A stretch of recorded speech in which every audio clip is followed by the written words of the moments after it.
Când ai nevoie urgent de bani, iei o foaie de hârtie și scrii bani urgent.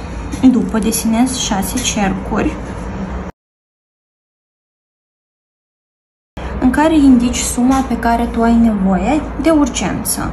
Ca exemplu, pentru a achita comunalele, pentru a achita un credit sau ceva de genul dat. Eu o să iau suma de 6700, descriu în toate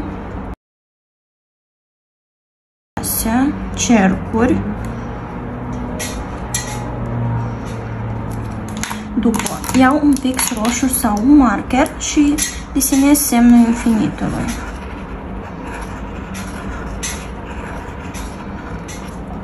Așa. În partea dreaptă scriu 72 ore, în partea stângă scriu numele vostru. Eu scriu Cristina.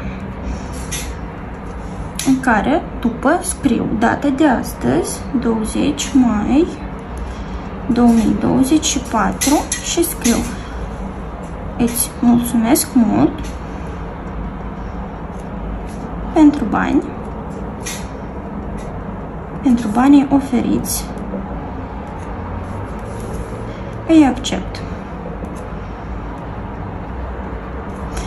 Punem semnătura, așa, și punem ștampila. Accept.